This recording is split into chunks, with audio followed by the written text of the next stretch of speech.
Well, hello and welcome to the wrap. This is a show rounding up all things Zwift from the last week. We're talking racing, we're talking events, we're talking tech, we're talking fashion, and we're talking esports as well. This is live on Twitch, YouTube, Facebook, and Twitter. We are also a podcast. The wrap is also a podcast. We're not a podcast personally, but the wrap is a podcast that you can download as well. After we are live, you can find it anywhere that you get your podcast. Just search the wrap in Zwift. It should come up pretty quickly. It's also available on ZwiftCommunityLive.com. I'm Nathan Guerra. Anna Russell sat next to me, and this is episode number 71 on Thursday, the 23rd of November. And happy Thanksgiving to all of the Americans out there. I'm not sure what other countries. I heard that there's two. Today we were talking about that are celebrating Thanksgiving. I'm not sure that they do it on the exact same day always, though, but I'd love to know. Let me know in chat, since I am so incredibly uneducated on Thanksgiving in the world. Today's show, we'll be talking about what we've been up to for the last week, also what we're looking forward to doing in the week coming. But besides our things that we're up to, we've got a lot to talk about, actually. Today, update 1.53 might look like it's tiny, but there's actually, it is kind of small as far as like no major updates, but there's stuff that is kind of interesting in there that we'll jump into. A little bit of whinging, a little bit that's cool, and also some opinions about what we like and don't like about it. Zwift's new deals right in time for the holidays. I wouldn't call them holiday deals because they're here to stay, it seems like, but they definitely timed them very well alongside of a lot of holiday purchasing right before Black Friday. We'll be talking also about updates on what's going on with the ZCL coverage, Zwift Grand Prix, as well as Zwift Racing League, specifically an FTS points controversy that seems to be heating up again after, obviously, we just had our first points race of the season. We want to talk a little bit about where the esports scene is at as well. And steering is an interesting thing as it just popped up on MyWhoosh, and we'll talk a little bit about perhaps the differences between the two. Echelon Racing League preview coming up real quickly, as well as national championships that they are qualifiers for the US of A, as well as Canadian national championships and some racing that's going on as a lead up to that as well. The Grand Fondos, a little overview for the Grand Fondos that are coming in, some changing up on the names and the branding of them that I find extremely interesting, kind of cool, as well as a little part of it that I don't like personally too much. Anna's going to give us some hot takes on it. So, a whole lot. Our fashion pick, Coalition Alpha, which is one of the coolest kits. You guys are going to want to stick around for that one. I love this kit. Rate it 1 to 10 for us in the chat as well. Anna, whole lot going on. It messaged me earlier, Nathan, I don't know what we're talking. I'm like, fine, okay, I'll put it. Next thing I know, I started typing into the show chat or the show notes, and I'm like, whoa, I guess there's a lot I want to talk about this week. So, Anna, let's first, though, what have you been up to for the last week? Everyone who's listening or watching, I'm going to be like the hot takes gal for today's show because I've just looked at the notes. Not the hot cakes, the hot takes. Not the hot cakes, the hot takes, hot takes. So everything I'll come at from fresh eyes and no background. So you get to know what she really emotionally feels about these things. Yeah, it isn't going to be... There's been no analysis, nothing. Just how does that make you feel, Anna? Boom. We'll put her in a couch and she should just free associate about her Zwift life. Oh, I feel like at the end of the show, I'm going to be in trouble. Maybe I won't look at any of the comments for the next week. So what I've been up to, I wasn't on the show last week. Great show though. I really enjoyed that. And I was on a training camp. And I sent you pictures because I know someone was like, where's the podcast? And I got it. I was like literally swimming in this lake. And then I saw my phone when I came in with like a little bit of reception. I was like, oh, there's no way that's you sent me an awesome video of you like snorkeling, it looked like, or swimming at least something. And you had GoPro footage from swimming. Yeah. So I ran a training camp. So there was about 10 of us or 12 of us. And it was a 3-day, you know what training camp's like? It was 3 days intense. I had a swim coach come and then like another coach come with me as well. And the swim coach was the one with the GoPro. So she's gone to like the Commonwealth Games. She's trying to get Olympic qualification for swimming, but she's got this amazing like social media following. And so she's just had her GoPro the whole time and was filming us and doing all that. It was awesome. And then lots of riding. Everyone was on their TT bikes and because I was like the coach, I still wanted to get a workout, but I didn't want to be like blasting off the front. So I rode on my gravel bike. So I was kind of Nice. like, yeah, the person trying to like hold on to a big TTT train on my grav, which was fun. It was like hard work. And then, yeah, lots of running, like trail running for a few hours all up into the mountains and stuff. And yeah, so it was wild. And then got back on Monday, found out I had a new job and have had to hit the ground running this week. Found And out. yeah, Just it's been like full on. found out. Like, oh, Well, hey, I Monday, had I an have a new interview. I job. had an interview last week, but found out and pretty much are going straight into it. So it's really exciting. But yeah, this hence why I'm a little bit. I've been on Zwift doing full workouts, but other than that, have not delved into like Zwift ecosystem. Do you know what I mean? Busy. Yeah. It What sounds about like you? that training camp sounds awesome. I've been training actually again, which I'm super excited about. The back, for those that are just jumping in, maybe missed a couple episodes, I really injured my back. It was actually like a 3.5 week process to get to about 95% now. I can't full torque a sprint. I wouldn't lift anything heavy necessarily. But like I did move my own trainer and bike with a straight back and squatting correctly without pain, only like slight, like, oh, you worked that out. I definitely have a lot of rehab still to do. The doc said 6 months is the safety realm for like, you won't re-injure this kind of a thing. So like he's like, you can train, you can do all that stuff, but like he keeps saying he has this one term. He uses it over and over again. And he always just says jelly donut, Nathan, jelly donut. He just keeps saying jelly donut to me. What? And the reason why is is because your discs are like a jelly donut. And that if they have a problem, you want to keep it from pushing the jelly out. like that's the whole idea. And he's like, you need to keep the jelly in the donut.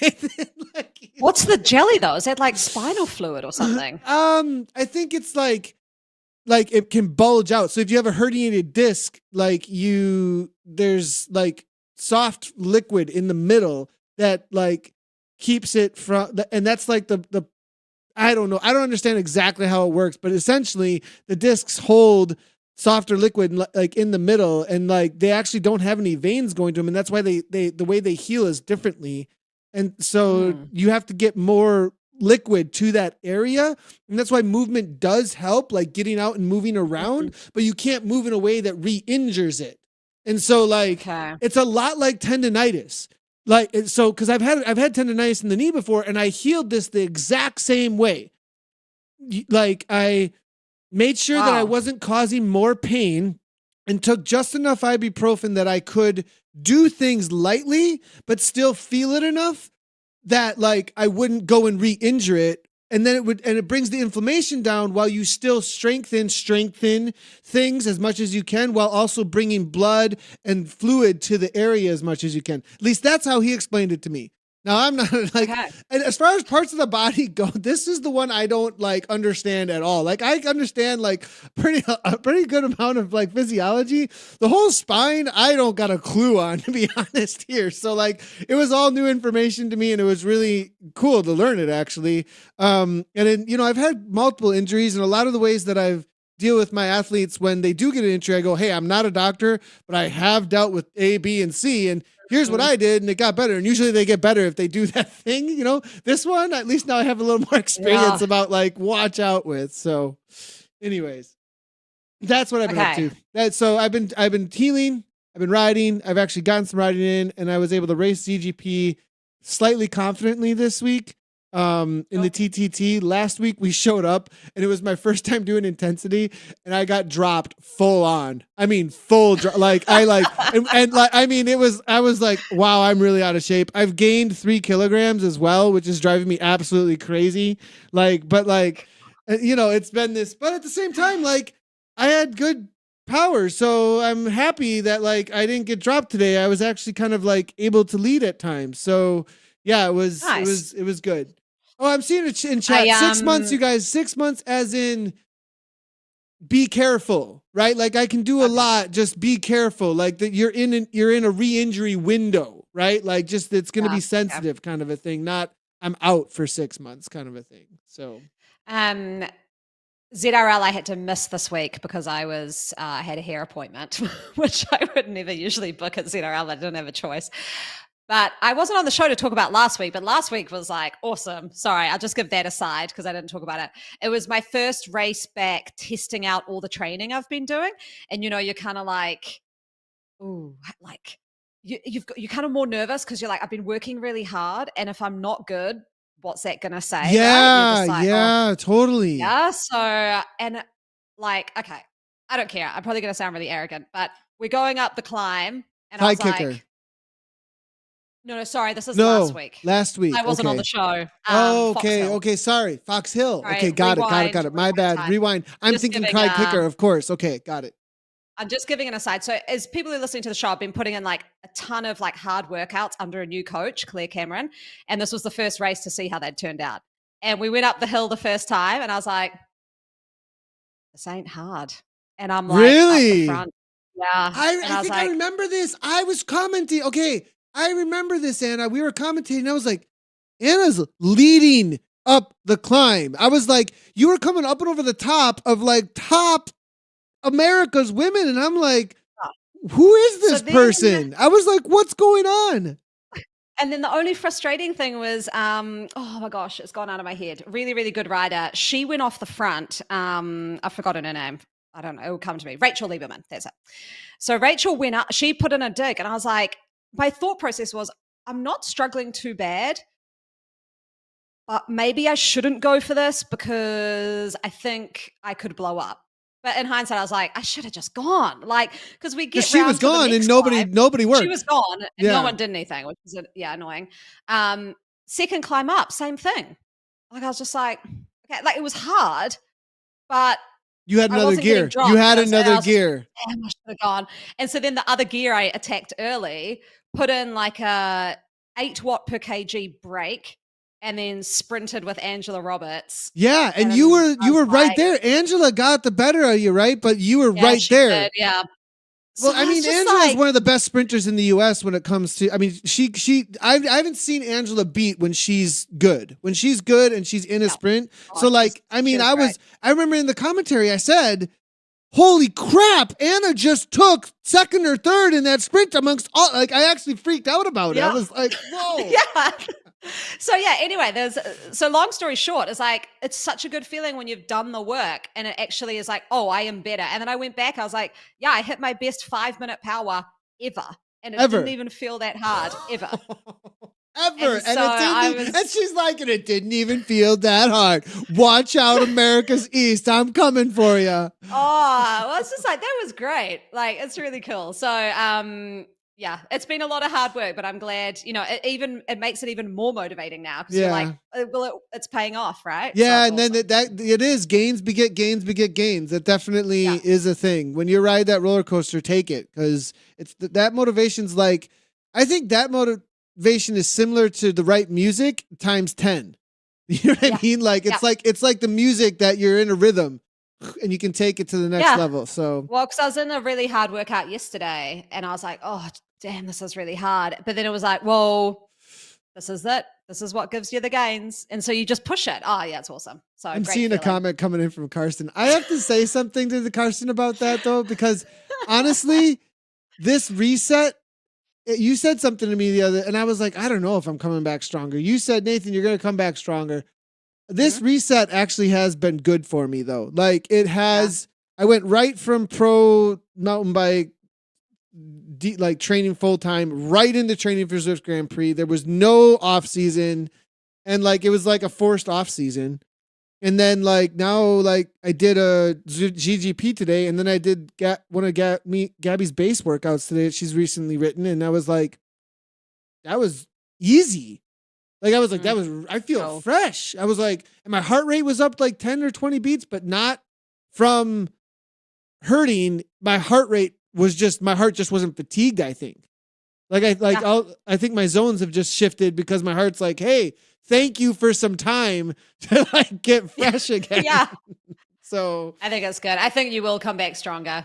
Yeah. We'll see. And people say that's making them happy. I reckon. Good. I'm good to hear. Well, okay. That's what we've been up to. That was a long what we've been up to. What's up on the show? 1.53 update has launched. Real quick one. I want to talk about this stress points to TSS because it kind of like made me confused because then they mentioned that TSS is a trademark of Training Peaks, and I was like, so, but they're using it like so. Like for some reason, I thought we were going to stress points with the way it was said, but that's not what's happening. We're going to TSS because then it was mentioned that it's so. Are they then just naming this as TSS because that's the algorithm that's the calculation that they're using? So it's just being like, hey, this is the calculation we're actually using. And I wanted to know, like, I didn't ask this actually because it kind of went over my head when I found out about it. Was there a business deal in the background then? Because now it says trademark there, or are you like, I want to know, like, what? So I can give you like a real basic one from Zwift Insider. So thank you, Eric, because my hot take is looking at Zwift Insider is the score hasn't changed. They've literally just changed the name to TSS and put the registered mark. So I think they would have just paid for the registration to use the TSS. But nothing's changed in the way they've calculated the stress score. So yeah, nothing's changed. It's just I think it's kind of cool that it's uniform. Like that I like things that are uniform across, so I don't have to like be like your SP means your TSS. Wait, I'm confused. Are they the same thing? When you're talking to someone who maybe you're coaching or whatever. So like that's great. So it's uniform all the way across. And then there's the question of like, what went on in the background there? like what? Yeah. Like, was there something, or was it just that they wanted something uniform? I'm wondering a little bit, but well, they must have something there in the background because you can they sync with each other, like Training Peaks and Zwift, right? So then they must have just something set up in there at the back, and people must use TSS all the time. Like even this research project I was on used TSS. So I think it's just become an industry standard. Does Strava use TSS? Is that the same when you do a Strava? I'm not really much of a Strava user, sorry. Oh, wow. Look at that. What about your KOMs? You got wait, what's this? You're not much of a Strava user, but you go for KOMs. I mean, how does that even work? Yeah. Well, I just go for the KOMs and I don't look at anything else. I'm just like, cool. I've got a little crown in my That's really funny. profile. Like I don't do that. But I do go for KOMs. So absolutely. Yeah. But I don't look at all the nitty-gritty data stuff. It says KJ for total work on there. So I don't know. Maybe Chad will correct me probably real quickly. So that's anyways. Level 10 requirements. All right. There was a little like heat about this one. Okay. So now that the Tour Watopia is over, I don't know why that's the justification for this, but that's kind of like how it was said. Now that Tour Watopia is over, the coast is locked. The new coast is locked. Like to level 10. So like it was like now, well, Tour Watopia is over. It's holidays and things aren't locked. But if you want to get in now after Tour Watopia for, I don't know what that means. like what do you think that means? Can you think of like a logical connection between Tour Watopia and why now? Oh, maybe because you could ride them anytime. That's why. Because you didn't have to do an event. You could just ride the Tour Watopia anytime, and they were a part of Tour Watopia on the final stage. So in order to make that make sense, it had to be open to everybody. That's why. But that wasn't said explicitly. It was just like, Tour Watopia's over, so we're locking the coast. Like, what? I'm not really I don't really understand why there's level unlocks for any route. So I'd say I'm just not that. I'm just kind of looking at the picture of like a big lock sign with a number 10. I don't know why.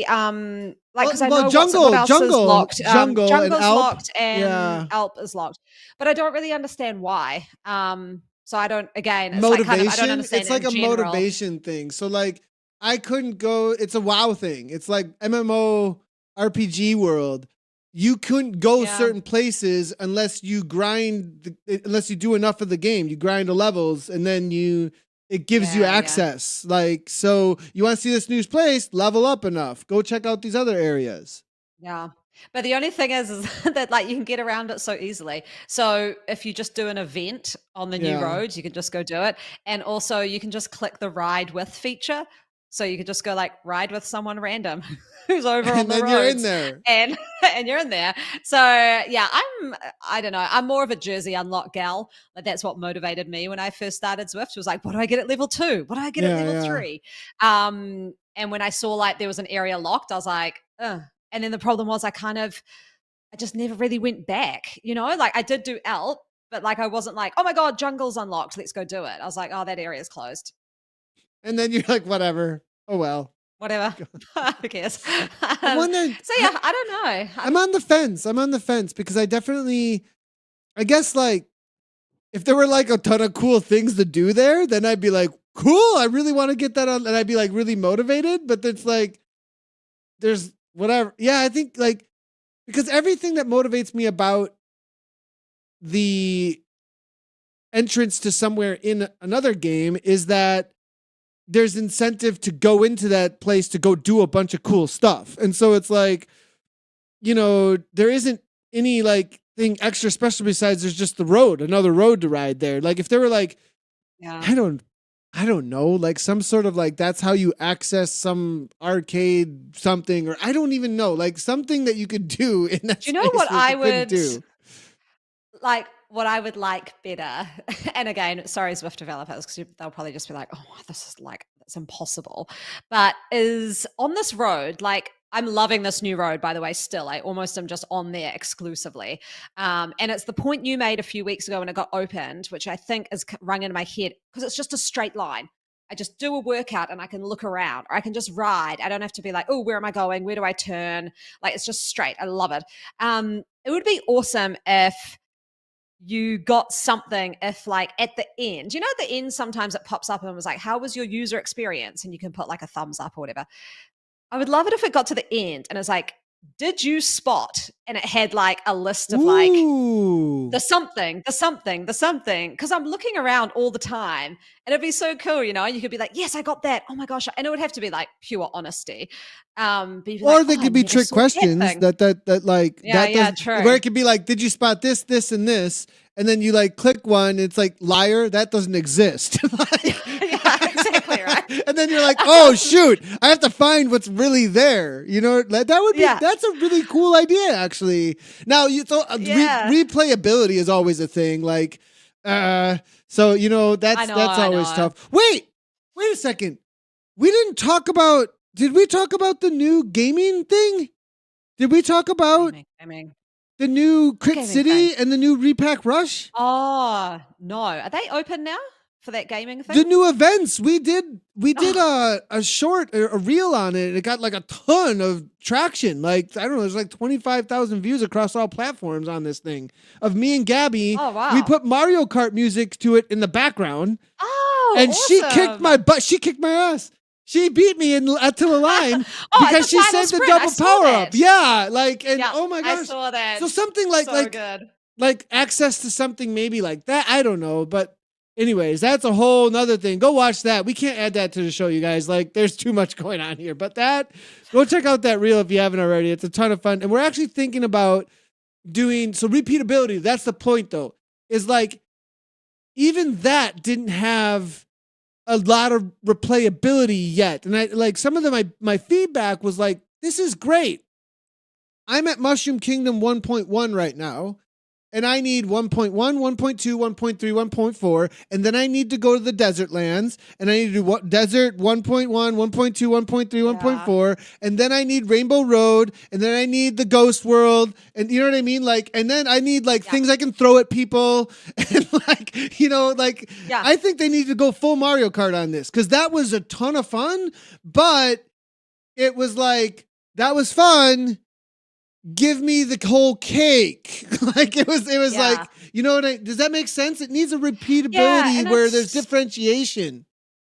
Yeah. And I think, I don't know, because I'm a definite type A personality and I love list ticking and things. So I don't know if this applies to everyone. So let me know if it doesn't really apply to you and it's just what I want. But what seems popular is route badges. People, as soon as I see route badge empty slots. I'm like, I've got to do it, like to get it all full up again. And like the other one was that intro to Zwift thing that I did. We had to check off 5 boxes and then you got like a jersey. I was like, I just want kind of something like what that, happened? but just So more think. So let's combine the ideas together. What did you get when you were trying to complete the entirety of the Mario Kart world? You got little trophies that represented what CC you did them at. You did them at 50, you did it at 100, and you did it at 150. And each one was a harder level. I unlocked the B category racing on this. I unlocked the A category racing on this. I completed, I got 3rd place or better on C category or whatever it might be, like some sort of a ranking might work there. And then you were able to like kind of rank up through the gaming side of things and get those badges by competing and getting certain places. What's your best place on this world? What's your best place on this world? And like each one are little mini maps. And one other thing I gave as feedback was this would be one of the coolest ways to highlight the ethos, the culture of each of their maps that aren't ridden as much, right? Like, because these are little mini maps that you could put lots of little fun interactions with that could have like some of the weapons or the offensive power-ups that you could use, or the defensive or the pads. They could change them just a little bit to be like more Innsbrucky or more McCurry or more whatever. Yeah. And then it would really bring out some of that culture that they've tried to put into those spaces. I think that there's something there for those maps. And since they're small, you see it a lot more. Because right now you just kind of roll by like a tourist. Oh, okay, there it is. Oh, there it is. But then if you could interact with it, I think that'd really bring it out. It would bring out Zwiftiness. You would get so much more Zwiftiness to it. I'm like leaning so hard on the gamification side of things. Like, I mean, I've gotten into Minecraft and like the addiction is real. And I'm like, my kids play Minecraft right now. We worked on getting them into a game like for like a half an hour, like because anyways, there's a whole story about what happened for an hour prior to the podcast in Minecraft. But well, I'm thinking about adding my Minecraft to my Twitch stream because like the addiction level, I get it. It's, like you go out and you get some wood and then you join these woods together with a stick and you get a sword. And then you're like, yes, I've got a sword. And then it's like, oh, well, what's the next thing? I need to like. Oh my gosh, people listening to the podcast, if you saw Anna's face, she totally just did this, like, I mean, warrior, like, excitement. Yes, I got a sword. And the eyes went, like, wide. Like, oh, man. And I just see, like, Anna in front of a PC screen right now with her little Minecraft character. I got a sword. Like, I'm sending you a video about the diamond sword. I don't know if you've seen the diamond sword video from Tobuscus. I'm so basic. Oh, man. I think it's the diamond sword. I'm pretty sure. I might be saying that wrong, but... Oh, I can almost sing it now. It was sung so because my kids recently just getting back into Minecraft, but I'm talking years ago. They were really, really into it, and they watched so many Minecraft like songs on YouTube or whatever. Like, and it was like, "Do you like my sword? Sword? Yes, my diamond sword." And I could like sing the whole thing for you right now, actually. Oh my God, that is so cool. Okay. So like that's been making me think more of the gamey side of Zwift. Adding some of that stuff, I'd just be like, boom, on there. Where are we? Okay, so what's did this run a show say? Okay, come back to the plan. So new badges. Speaking of badges, though, that's a good little. Okay, so new badges have been hinted at, but you can't get them yet, if I'm reading this right. Like, that's how it's working. Like, they're in the game, but they haven't been released as routes yet. Spiral into the Volcano, which is a 55.6 kilometer ending at the Volcano KOM. The Big Flat 8, which is the mashup of Watopia's TikTok Volcano and Watopia's Waistband. And then there's Castle Crit, which is a pitchy 3.5 kilometer McCurry Island circuit. The one I'm most excited about is that last one. That castle looks like a crazy awesome little punchy climber crit 100%. But okay, there's a picture here. Sorry. Okay. It's a rebel route. Okay, so right. Okay, it's not what I thought. So I when I first saw the crit in Makuri, the reason I was like, oh, because I was reconning Suki's playground, and you go through those little towns, and you go through, and it's got like the villages, sorry, and you can go right, left, or straight. Oh, And then I'm like, yeah. oh, and it's like a little town. I was like, why has this never been a crit? Because it's so small. That was actually talked about being one too. I'm surprised they never did that. I think that was supposed to be a thing. Yeah, that's what I thought, because I was kind of like, there's some weird roads here. I wonder if it's because it's too small or something. I wonder, maybe. Like you'd have to have like a 10-person. But that would be a great place to put this game we just talked about. I know. Like, and limited to 10 to 20 riders. There you go. The Fish Village, and that's like 1.2. Oh my God, and Fish Village. You've got to like Zwift Kart, Fish Village, I don't know, something like Fishing Village. And you've got to like avoid things. Like, when you go through Neokyo, and there's like the part where you go through and you like veer past people. Well, if you had a steering enabled crit like that, you could veer. And then if you don't veer right, you just slam into like the side of like the wall, and it's like, boom, boom, you're out of the race. So Gabby says, I can't believe this. She's in chat. I was thinking the same thing yesterday. Like she just said, she even took a screenshot. What? So, okay, this is prophecy. It's happening. Let's run a rebel route crit on those tiny little okay, so roads. But there are actual badges besides our dream worlds that we're thinking up right now that have been hinted at, but it looks like you can't unlock them yet, from what it looks like, until those routes are actually released. I'm super excited about those, though. I always like the new routes, as you were saying. I think that's a lot of people do as well. So be on the watch out for that in an upcoming update. Now, not part of this update, but something that has come up a bunch actually is a bunch in this household. I've heard a lot of other people talk about it as well. Is, we really hyped up the new workout screens like this a couple of, I don't know, it was like maybe a month or two ago or something like that. And this is them. And this is really cool. We talked about this already. Like, oh, cool. Like if I just need like an endurance or a sweet spot, here's the thing. I'm going to click through endurance and I click on aerobic stability. Start ride. Oh, this is your option. Saying. Yeah. I literally have no idea how long any of those sections are. Like all the blocks, like for those listening on the audio, you scroll over the blocks, you don't know how long the blocks are.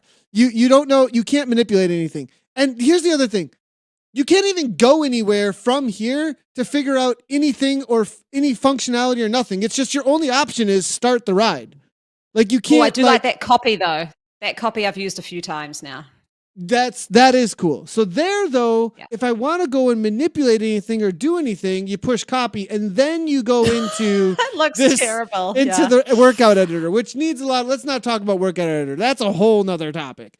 Now I discard, I go back. Okay, if I actually want to get to where I can click on something that actually tells me, like, I don't, like, okay, I go out of here, I go to custom, and then nope, custom, nope, sorry, that's not where you're going.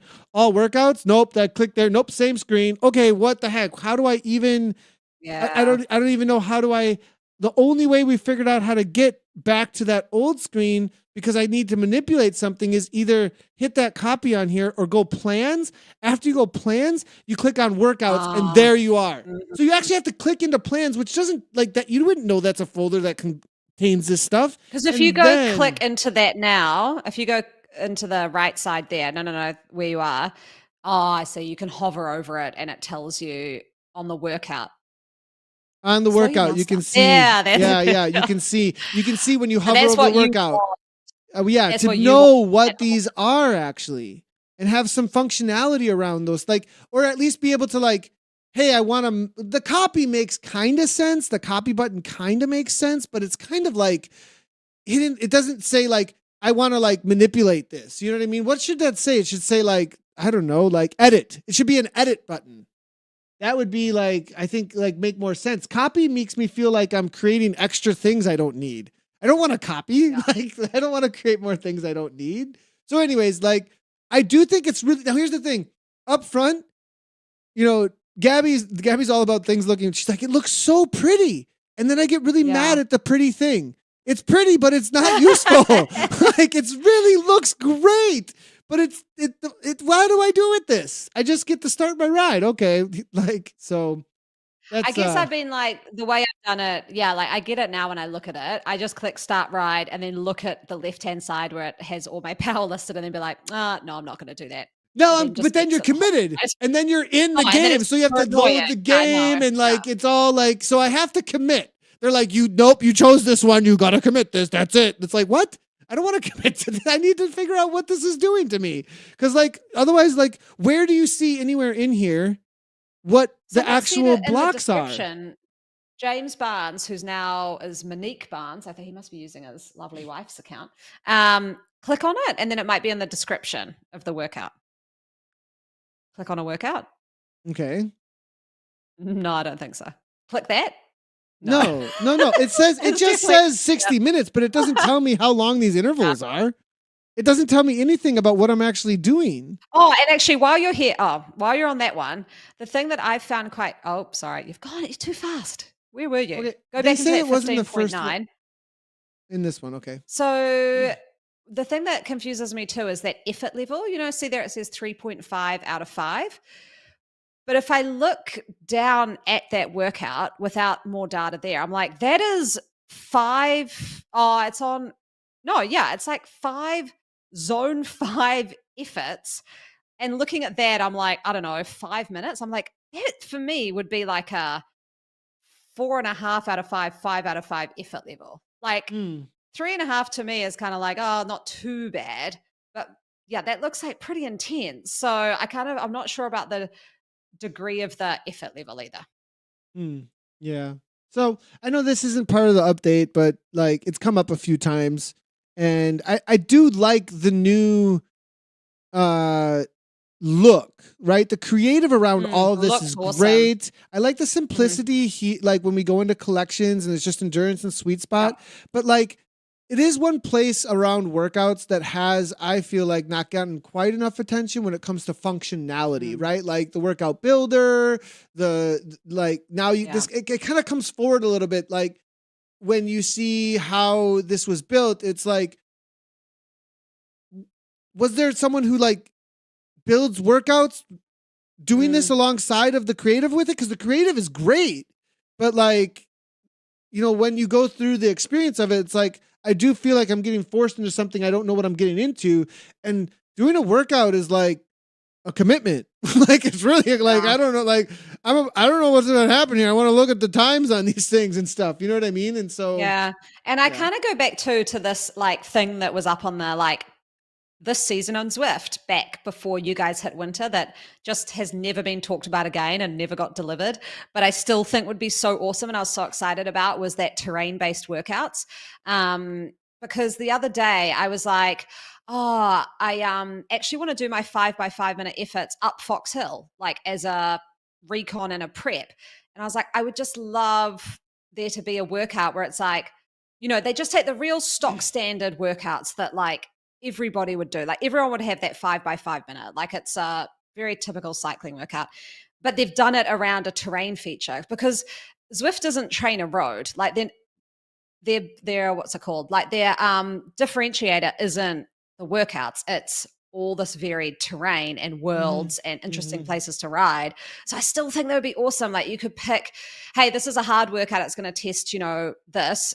You go out and do it, and it's got the workout commentary, but based on the terrain you're on. Like they did with the baseline and finish line rides. Right now, then that there is something missing there. I'd agree with you because right now you click the workout and then it tells you to choose a route, and I'm like, I even do that when I'm choosing the route. I'm like, what route makes sense for what I'm doing here, and maybe not to match it with the terrain or anything, but I'm like, what do I want to ride? But it like. Yeah. It would just be like a no-brainer then if there was like, hey, this will do these climbs if you go do them, right? And like you could even like try and differentiate a little bit on the cadences based on the climbs in some sort of way or something, like. Oh, imagine that. Like you did, 5 times up castle climb and each time it was a different cadence or varying up and out of the saddle or it's in the saddle. I think because I loved those baseline and finish line rides where the text was on the screen but terrain based. Like there's a sprint coming up, get ready. This is going to test your 15-second threshold. Okay, after this, we're going to hit a 3-minute climb. I love that. And I know that they had it in this upcoming on Zwift. It just never happened. And I just think that would be the next step in the workout evolution that would make me very happy. Real quick comment before we move on to the next topic. I do see RT as well as a couple others. KOM Schwartz is in here as well. The BL13 rubber banded glitch this week was hilarious. If you missed the broadcast yesterday, the second of the two races accidentally had rubber banding on, and that was essentially a rubber banded race to the line. They all kind of rode around. We just did commentary of them riding in a pack, trying to kind of like mess with how it would work. People were bike swapping and then like flying back up, and like it was. And the crazy thing is like it was the funniest and some of the best racing we have had in a really. I mean, the first race, it was literally BL13 style, nonstop attacks over and over and over. Is it going to survive to the line? I mean, left, right, and center. The Kayan brothers were there. The BL13 was there in force. WLC had some representation. I mean, it was just so on fire. And then, like, I'm not going to spoil how it ended up there, but there was an awesome Thomas Berry flyer with like 3K to go. Oh, love Thomas Berry. Yeah, and then the second race, they all try to we're like, they're really calm. This isn't at all like the first race. What's going on here? And then eventually, like, we were like, they can't break away. He's doing 13 watts per kilogram, not going in. What is happening? And then it ended up being a sprint for who could time it absolutely the best for the last set. So then there was like 3 final sprints with people going off the front and then being pulled back in. It was so crazy. It was pretty funny, God, actually. Awesome. Yeah, anyway. All right, next topic. So that's the main things with the updates. There is some new Zwift deals that are rolling out. What do you think about this, Anna? We've got new annual membership pricing. You save 17%. So it's for a whole year. You pay $149, I think it is, if I'm not incorrect there. Let's double check. I believe that's. I don't know what yours is. My one's like $200, I think. Okay, gotcha. Something over that. Yeah. Annual membership.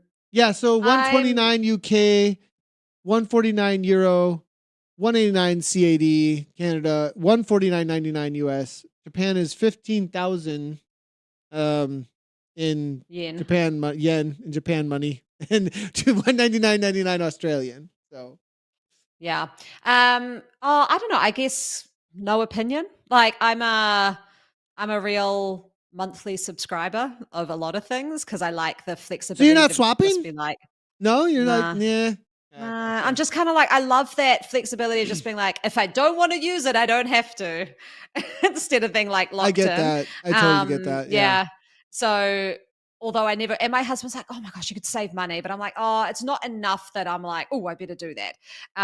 So yeah, everything I use is basically a monthly subscription. And I know if there's any financial people. Okay. So that has come up a lot. Barney's probably in finances. That comes up a lot, what you just said.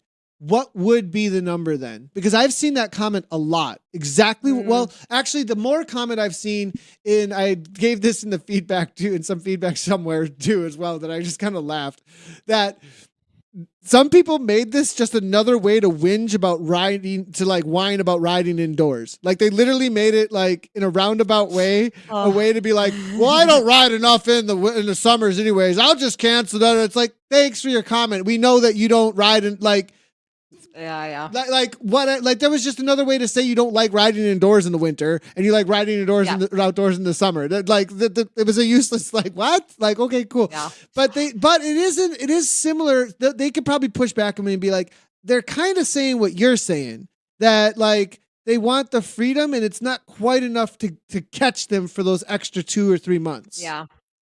And to be fair, like I'm not going to stop using Zwift. So I'm like saying that, but I know in my heart that I'm going to use it for the next year.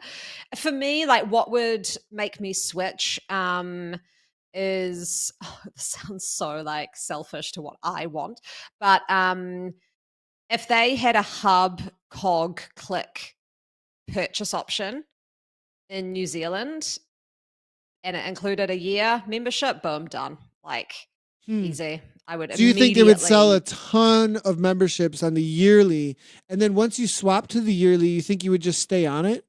I just stay there. I would like part of it's the admin of going in. I'm like, oh, bottom of my list of admin right before Christmas. I've got like a ton of other things I need to do. So I might look at it yearly later, like in a few months. But right now I'm like, oh, like I need to spend that money on Christmas presents and stuff at the moment, as opposed to like outlaying a whole year in advance.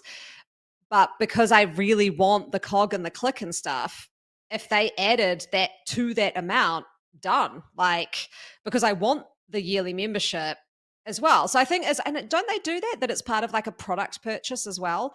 The Yes, Zwift so annual that's a membership. part. So that's actually a part of Yeah. these deals actually that just announced. And this is so we can transition there a little bit.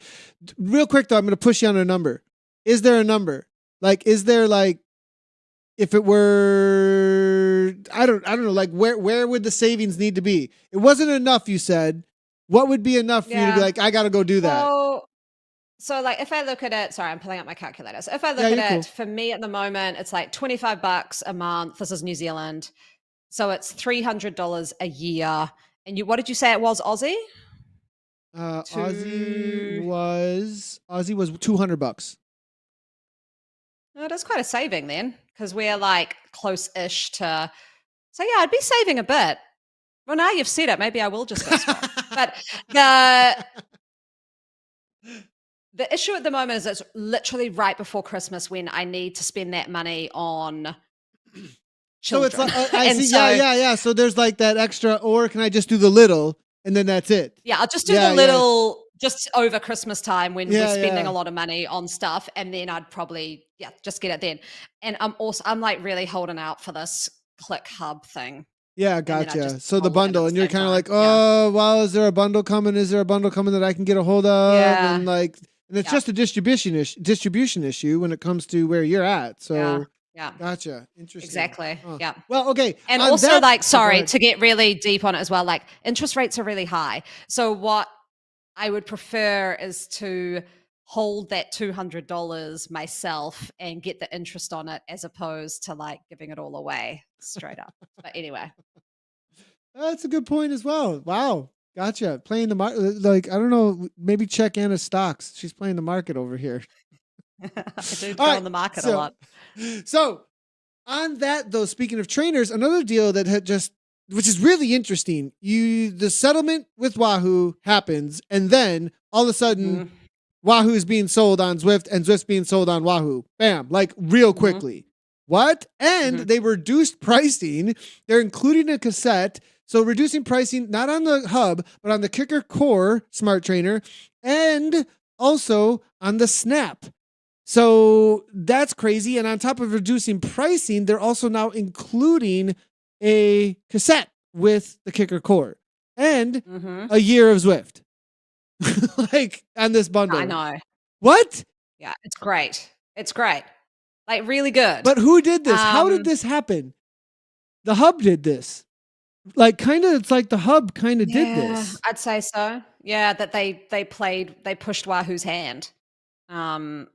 I would say on this. Look, when I saw that video that GP Lama did on this, and I love it because he has like bullet points, so you can see like what he's going to talk about, you know. And at the end, he had the bullet point: does this mean international distribution? And I was like, I hope so, because what I'm hoping the end goal of this is that, because I don't think Zwift wants to be a hardware like distributor. Like I don't think that's like their core business. But they obviously care about the US and the Europe markets, and that's what they've sent this out to. But I see that they've added Canada, so you can buy this in Canada now too, because it's close enough to North America, to the USA. But for like Aussie, South America, anywhere else, New Zealand, obviously, we just kind of don't have access to any of this. And so I'm hoping that they'll just then, the next step in the process is cogs on Wahoo, and Wahoo's being Bluetoothed or whatever, the upgrades to the click and the plays as well. Yeah, I hope so too. Yeah. Okay, cool. No, I mean that definitely, has come across a couple of conversations in Llama and other partner, like what's happening here. No confirmations whatsoever or anything down those lines, but there's a lot of talk, it seems like, happening between these companies right now. They're selling products across each other. Wahoo has distribution channels, right? So it's like, hey, can there be a, but at the same time, I don't know. That's a big one. Like, there's a whole big, interaction with like legal stuff going on, and then all of a sudden Wahoo's going to be selling I don't know, like we'll see that's interesting whether or not, but it would be awesome for the rest of the world then to be able to get access to these, obviously that's an issue right now. One of the big things that comes up in the world, like across with plays as well, is like there's a whole bunch of people who don't have access to that, and in every single race it comes up when they're steering, hey, we don't even have access to this. Like, we can't even like buy it, and you guys are like steering all over the place. Yeah. To be honest, like the steering, I'm speaking from a country that doesn't have access to any of the new cool stuff that Zwift is releasing. I managed to get the plays, but that was not. You had to fly somewhere to get them. Flew somewhere to get them. But the part that frustrates me a little bit more as a racer, not so much steering, because a lot of the races I do, it's disabled anyway. And if I want to go into a steering race, I'll go in a steering race, and that's cool. The part that I'm starting to get a little bit frustrated with now is this virtual shifting. Because it is and correct me if I'm wrong, it is a huge advantage, virtual shifting, when you're sprinting. You think so? It's got to be, right? I would say so. You think so? Here's the thing. Yep. I don't race with my hub. You can't Grand Prix race. I don't. Yeah, and so I just don't. So I just don't race. Yeah, with sorry, it. Not. But like, not talking. So I used the Stages Smart Bike for a short period of time for some testing, and the sprinting was a lot easier. Yeah, I mean it's pretty. If your virtual shifting is spot on, like it's working well, and it's pretty good. It's pretty good. And I did do one or two races with it in testing, and I really, really did enjoy that. Like there was no thinking about anything, just pop, go. I didn't get the full experience though, because I did all of my hub testing on my mountain bike. So like I didn't get, but I was still able to sprint on my mountain bike, and it made it so that I didn't spin out. So that was a bigger advantage, but it was kind of weird sprinting on my mountain bike. I don't know why. I didn't get the full experience out of it. I mean, you had an experience in Grand Prix where you dropped your chain going up 23rd. Yep. And that wouldn't have happened. Right? That wouldn't have happened. You have a lot of races going up Pop Bank where like being able to shift halfway up a 25% climb would be amazing. Real quick too, just pop, just done. Yeah. Not under this intense trainer pressure, and you change, and it's like, and you're like, no, you're right. I actually haven't thought about that as much, and now I think back to some grinding I was doing, like up some climbs recently with the virtual shifting, because I was riding my mountain bike because I had a hurt back, so I was like, I have to be more upright. So I got my mountain bike and the hub out. And now that I think of it, I was like, wow, that was really smooth. Like really smooth. Yeah. It's a good point. So that's what you're mainly, so we're down a rabbit trail, but that's what you're mainly frustrated about, not about plays. I'm the steering one doesn't bother me. It would if all races had steering, but they don't have a restriction on virtual shifting because they can't. And so you're I'm just left with an inferior. The part that frustrates me is I paid money for this trainer, like $2,000, and the trainer is great, but now I feel like I'm left with an inferior product when I'm a racer. I've got the 10 hertz, I've got the direct connect, but now I can't access something. Well, I mean, the hub pushed to the point where, all of these price changes and set products are, I mean, Zwift has been nothing but put pressure on the hardware space. That's like from the get-go, like with esports and and like now they're leading the way and saying, hey, you guys aren't gonna do it, I'm gonna do this. And so, but they say they want to share these protocols across. I really hope that you got this trainer here, and there's a time when, it's got virtual shift. You know what I mean? Like somehow it was able to get that in there. Mm-hmm. That would be the most amazing solution, most likely. And I'm not the only one here. Like, top e-racer James Barnes has come in under his actual name now, and he's like, absolutely 100%. Like he said, he's like lost he loses time and momentum from having to shift in a sprint when people you're racing with, because I'm assuming you can use it in Grand Prix because you have a smart bike. That was one of the questions that I have raised actually, and it is that, hey, like I can't use the top end, like I can't use this in top end racing, and we need this in top end racing. Like we really, like it'd be really great to have this in top end racing. Is that like, and I was like, can we get the Tron bike? We had all these pictures of this top end bike, like the Tron bike, like can we, where is that thing? Come on, I want the Tron bike. And got some cool little stories about there's top secret Trons out there somewhere, but they're not like, awesome. like when they were testing them, like there's like these Trons that are out there that were being tested. And there's just like, that's like total like NFT type stuff, right? Like that's like stuff that's like, oh my God. Super rare product, right? Like I was like, need to send one to Simon. We need to send one to Simon. Like an actual, because he never got the Tron. Well, you could just send him one of those Trons. Yeah. The actual one. The actual Tron. But now, okay, so the reason I bring that up is like, I question then, is Zwift going to then push this protocol out there so that this is available in top line rather than making their own top line? Like, are they going to put a bunch of investment in making their top line trainer, or leave that to those who are already doing that, who need a little push to start getting more advanced anyways in some ways right now, it feels like. I hope option 2 that you just said. I hope that Zwift kind of made this hardware in a little bit of a fire, and I hope that they will share the virtual shifting part with the other manufacturers so that James can do Barnes it. brought in, And maybe Wahoo's in here because they only share it with Wahoo. Be interesting. Be interesting. Barnes saying, yes, virtual shifting is allowed with the kicker bike. What I meant is Zwift's product themselves, and then like the pushing of virtual shifting and the way that it works with Zwift, but with that product specifically with the hub. So, but I appreciate that, James, for coming in. All right. So next up, that's what's going on with the deals. Updates on ZCL, ZGP. So Zwift Grand Prix happened today. Zwift Racing League. We talked about that a little bit, but there was something with Zwift Racing League with this FTS points thing.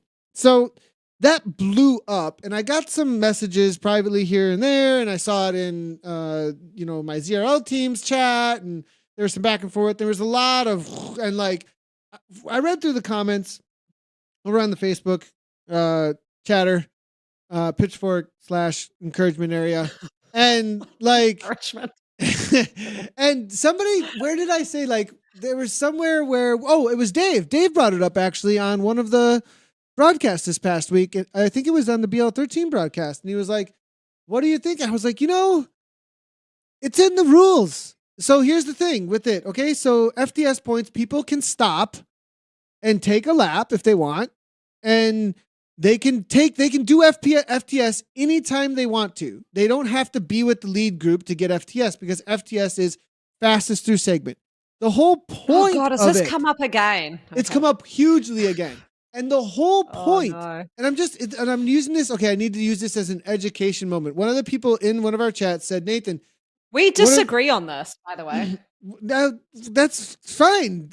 That's totally fine. Like, but I'm going to push that this isn't a hot take. Like, you can go anywhere in the world and race on rules that are set up with the assumption, like if you like a game where it is a rule that you stay with the lead pack in order to collect points, there's probably lots of games and races out there that are like that. It might not be the biggest one, which is Zwift Racing League, and if they want to change, that's fine that they would change it, but they set this up on purpose because the point of this game is to collect points however you can, and it has nothing to do with racing with the lead pack or racing next to someone. However you can do it. If racing next to someone gets them to it for you, great. If holding off and waiting until whenever you feel fresh to get those points at, I don't know if they have a certain cutoff time, but like, why is it need to be a rule? Like, where is that it should be a rule to collect points that you have to be with the lead? This isn't a crit race.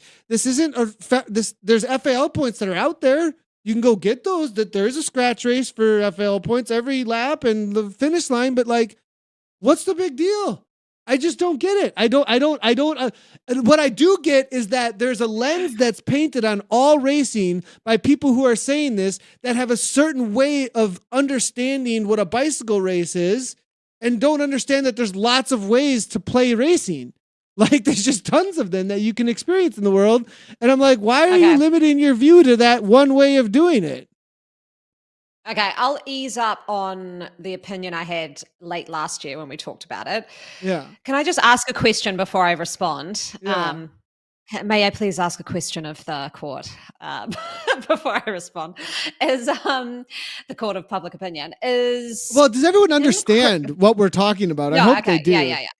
Like, yeah. Okay. So what you're saying is in the races in Zwift, but we'll just keep it to ZRL, and you have FTS, fastest through segment, and it's particularly on courses where you're lapping. So who cares on a course that's one lap? So it's courses you're lapping. Last year we referenced it in regard to one of the Champs-Élysées courses. Again, multiple laps. A strategy teams employ sometimes is they'll drop a rider or two who'll ease up and ride zone 2 for a couple of laps and then target an FTS segment to get FTS. Okay, that's what we're talking about. Yep, that's what we're talking about. Yep.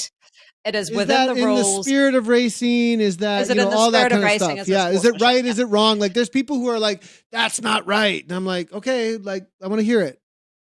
Okay, so the question I had though before I give an answer is in crit racing, because I've never done it in real life.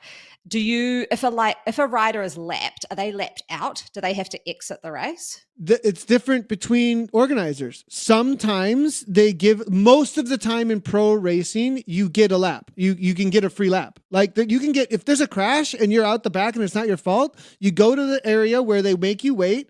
And then they make you wait until it's about 3/4 of the way through the pack comes through. And then you can start sprinting to catch on. So you get free laps all the time in crit racing, but not all organizers allow that. Some do and some don't. Yeah, okay. So in triathlon, if it's a lapped course and you get lapped, you're out. So you're gone. You can't keep going.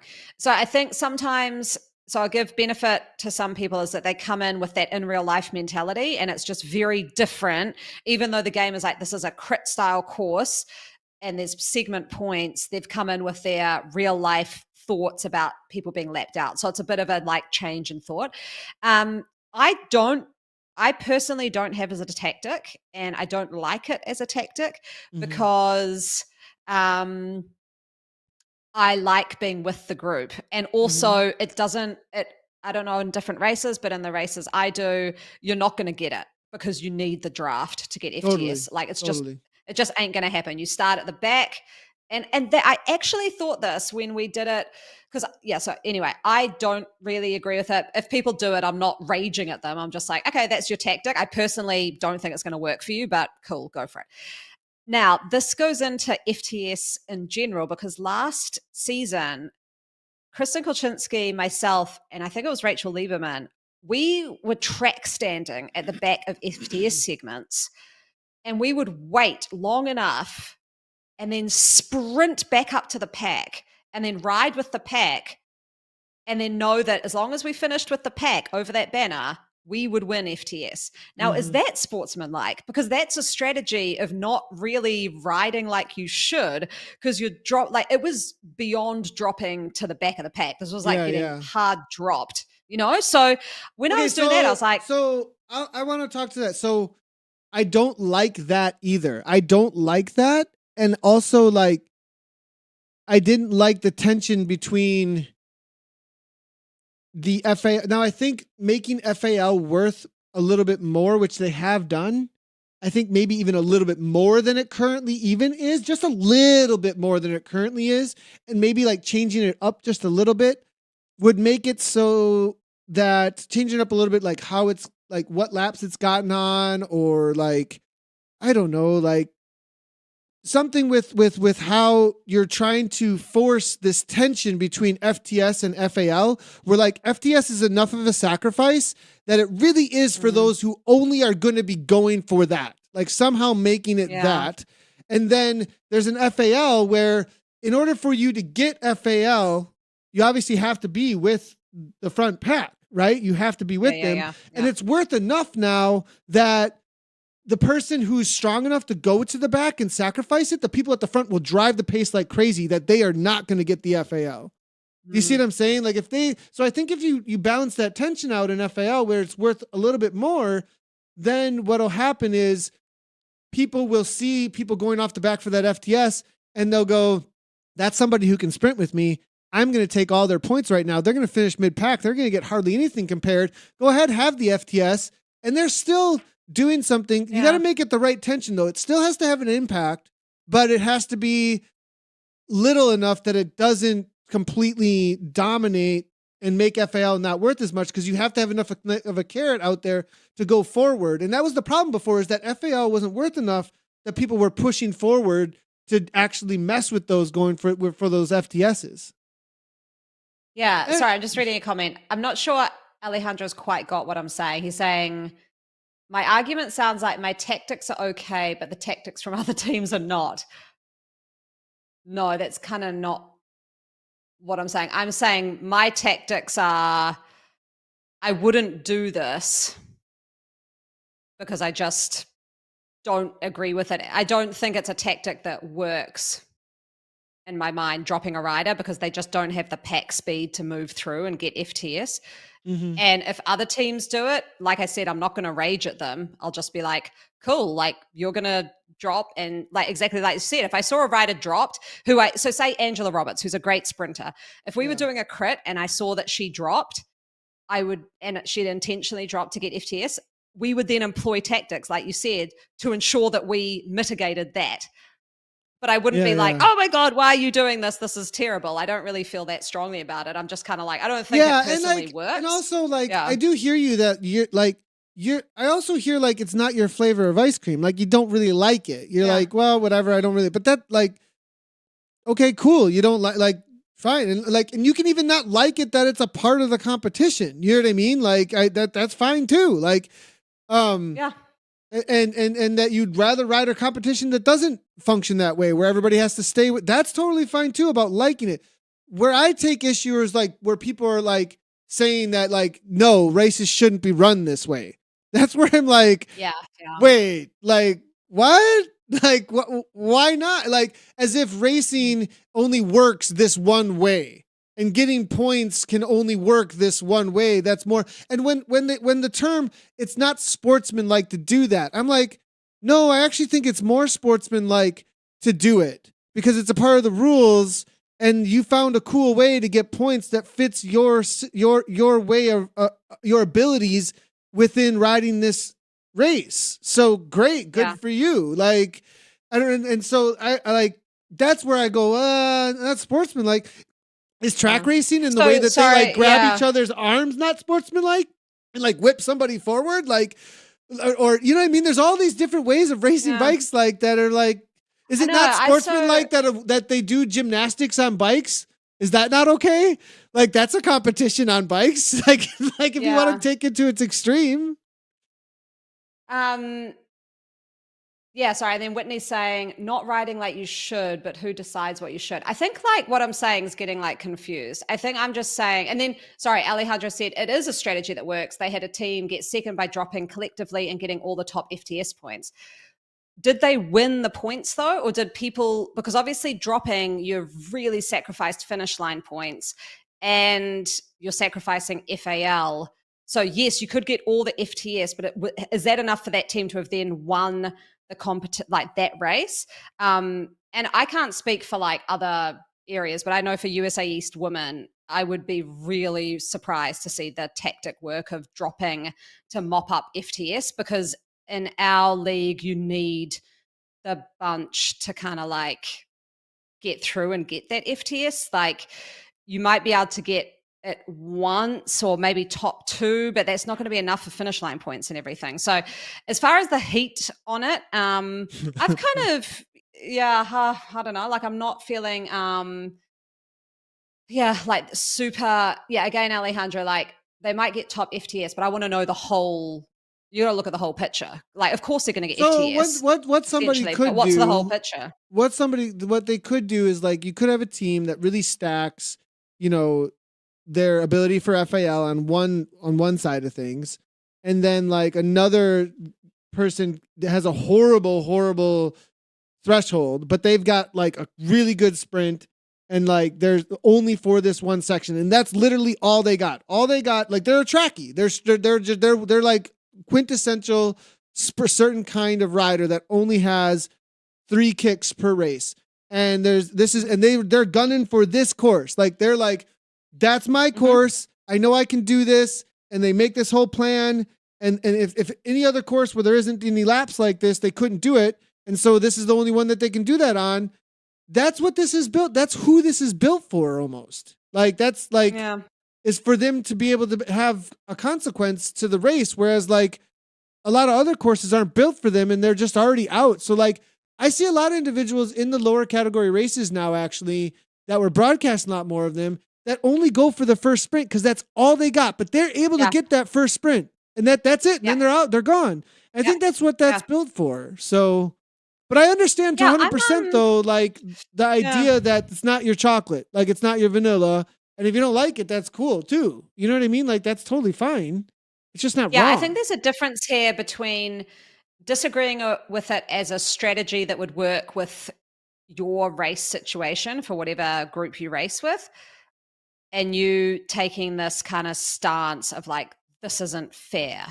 So that they're two different things. Like I'm looking at it as in like, I don't like technically think that it would work to get enough points versus, oh my gosh, anyone who does this should be kicked out of the race. In our A category races, I don't think that we would get FTS if I tried this. I don't think that, especially with now the way that you're rewarded for sprinting at the front now, I don't think that we would, I don't know, like I wouldn't try this. I would think that the FTS is going up the road. I really do. One time it did like kind of work for us is in a, 1 lap race. I got dropped at the start because of a Bluetooth drop before I had direct connect. And it was going up the gravel climb, and I just switched to a gravel bike, which no one else did up in the front group because I didn't want to get dropped and there was tarmac after, and got FTS on that. So I guess that's essentially dropping and getting some FTS points. There you go. I don't know. Yeah, exactly. There's people are like, just get rid of FTS. I mean, and I get that. Brian Kellison's coming in, James Barnes, like with cutoff times. And I'm like, yes, that's fine. That's assuming there's a problem. Like that's, and I'm like, fine. Like there could be another race or we could try that. Like ZRL could even try that. I'm just like, we could try all kinds of things. Like we could put FAL as a higher value now and leave it as it is. We could cool. Like let's try that. Great. Let's see how it goes. I do think though, and I'd agree with my take and my like what I like for ice cream right now of cycling, the taste of it is in points racing like this. Like if there were the ability to kind of like round out a team with different abilities that they could show up with, and not everybody's just trying to do like hard breakaway situations. Like, but maybe it's because I come from a gaming world too, a little bit, where like if we have the opportunity to create games within a cycling competition, like I like the idea of roles and like really, really defining those roles, like even more so than now, where like people do all go and do their own thing that you can kind of help them with, but not totally. Like I like that idea a lot. So the reason I've kind of softened up on this a bit as well is like the thing I think is cool about it is if people just stopped freaking out about it and were like, okay, this is cool. It's just part of getting points, right? Could you imagine what will happen? It would be like what happened, like I said before, we had 3 riders that we had last season. We had a race on who could track stand the longest and play chicken basically to see who could delay crossing that banner for FTS, the start line, the longest, right? And it was fun. Like it was literally like, oh my God, the group is now 12 seconds ahead, 13 seconds ahead. And it's like, who's going to go? Like it was fun, right? And I mean, imagine if you had a group that's going through and they've got someone who's dropped off the back purely to get FTS. And then instead of a team being like, oh, like pitchforks, what are you doing? It's not in the spirit of competition. They went, sprinter, get back there. Get back there. They're doing that thing. And then you have it like a group going around getting FAL, and then this group of like 5 people just dropping off the back, track standing, and then trying to get these FTS. I mean, it just adds a totally different like dynamic. If people looked at it that way, it can actually add a bit of fun, right? Yeah, and I agree with that. I think that's where like there's this weird thing happening that's more about like I don't want to race that way, and so now everybody has to race a different way. You know what I mean? I think that's a little bit of like I don't want to race, and I think that's a good way to look at it too. Is like, well, how can you have fun with it? How can you make it a part of what you're up to? Like, oh my God, Tepe's got a good good one. It would be awesome. Slowest through segment. That came up actually as like as a thing, but I mean they would be sitting there forever. That would end up in like the forever competition, like slow through segment within a certain time cut. So like you couldn't do it for more. Like if it was like a 15-second segment, usually it would be a 1 minute that you had for a cutoff or something, or I don't know. There would have to be some sort of a rule, some sort of weird rule. Oh my god! You had a segment. It was like 20 minutes to do like 200 People meters. are like, legend is they're still there waiting at the Julian Bridge. Like, oh my god, classic. All right, so let's move on. Okay, we're not going to do where's the esports scene at. We'll leave that for next week. I wanted to chat a little bit about where. That's like a big question. It's a big question, and like where's it at? Like, and that was more like not like my predictions about where is it going, or like or like this idea of like where the whole thing is at, but more of like where is what are people into? Like where's it at? Like that more of a thing, and like getting an idea of where things. But what I did want to say though, which was interesting, was that MyWhoosh released steering recently, and this and the way that they did it was that you can click on your device. You can like hit either side of a touch screen if you're using a touch screen, or you can use the arrow keys to like swap lanes on a keyboard. And what came up immediately to me was that like obviously like don't hear that I think that that's a superior experience. Okay, I'm not saying that that's a superior experience to what we currently have with plays on Zwift, or even the Sturzo, or other steering devices with buttons or anything. Like, I'm not saying that. What was interesting to me was that there's a lot of people who would like to try steering, and they don't have the option for it right now. They can't buy plays, and we don't have steering. We have a bunch of races that have people who have steering, and a bunch of people who don't have it, who are mad that they don't have it, but they have a keyboard in front of them or a device that you could push something like. But didn't we a couple of years ago? Wasn't there in something Companion, you did with your phone? the gyro thing when the Companion had it in there, so it could get turned on, and that's where I'm kind of like, Whoosh are kind of like pushing the envelope here, where it's like, hey, like there is other options, and I think that like. There's people who want to try. Sorry, I've got to say though, like the options suck though. Like, I'm not saying they're good. I'm not saying that they're good, but I think the experience of it, and at least opening it up to people, because right now you have a haves and haves not situation. And like, if you built it in, because if you're right about them being that bad, then it's just incentive to buy plays. Like it's just, true. You know what I mean? Like there must have been because I remember when they introduced steering on your phone with like the gyro thing, and there was a whole like feedback system. Like you went and did it, and then you gave feedback, and like I think the experience was probably not great. So people probably gave bad feedback, and they're like, cool, we're gonna bench steering. So it was in that whatever that FutureWorks thing. We're gonna like bench it was that in the mountain until bike. we've got in the mountain a solution. Bike area.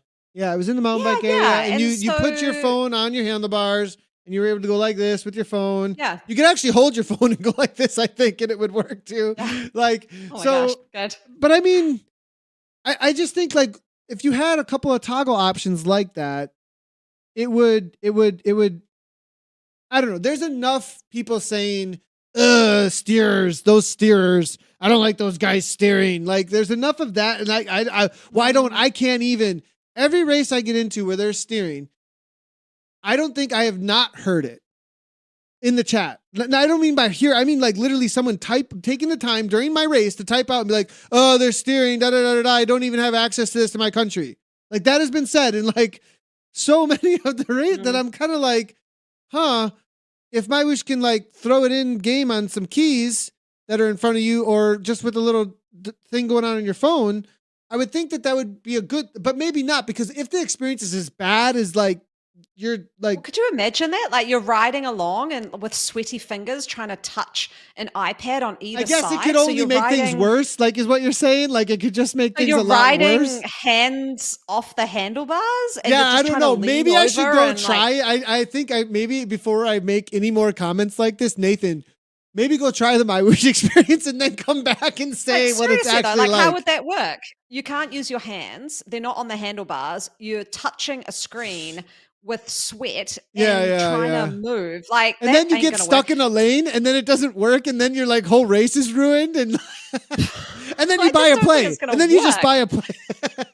Could you imagine doing a sprint with your hands not on the handlebars? Ooh. Oh, injuries. Oh, like I'm thinking like people are reaching over and like doing like whatever, and next thing you know, their face is in their stem and they're bloody and they're like, yeah, exactly, right? I don't know. Okay, maybe you're right. Maybe I just wanted to bring this up because yeah. Like having some sort of option to people who don't have steering, that's not the plays, I've felt like would at least, I don't know, like not level the playing field, but like if it is available to some people and to not, you have this have and have nots. What's the option? If we give them an option, there needs to be an option. That's, anyways, I'd love to hear anybody's comments on that. I'm not saying this should happen. That's not what I'm saying. I'm just like, well, MyWhoosh tried it. I wonder what would happen if Zwift tried it. And would this be a solution to one of the problems that exist in the community, it seems like right now? Yeah. Anyways. So, all right, Echelon Racing League preview. Just real quickly, everybody. We do have Echelon Racing League coming up quickly. And this was kind of a part of the chat about, I was going to have as kind of a part of like, where's the scene at right now, the esports scene? Because I do sense a pretty good amount of hype around national championships. Canada's going to have national championships. Echelon Racing League is running a series and running national championships for USA. Really interesting there. One other thing also is they're charging.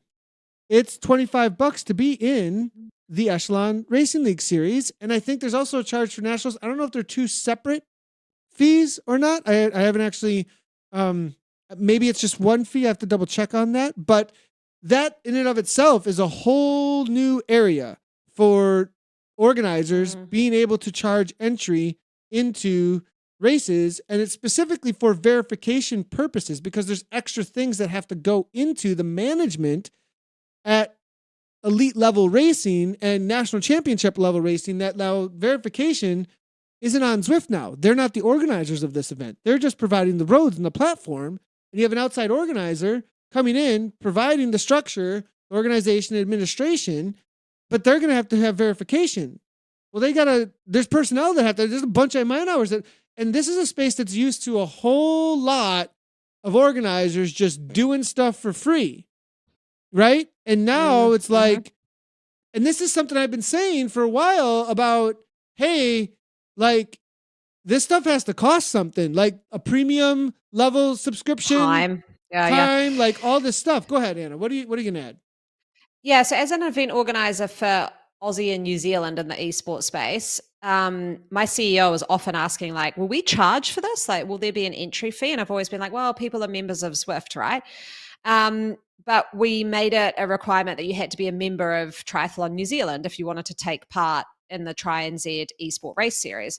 Now, I organized everything. It was the same. Zwift, we just used the Zwift platform as like, in real life, a road. You pay roading fees to use the road, right? And so I think this will, and I am honestly surprised it has taken this long to get participants paying it, because there was always a thing of like, they're already paying their subscription to Zwift. And it's like, yeah, okay, but this is like an event.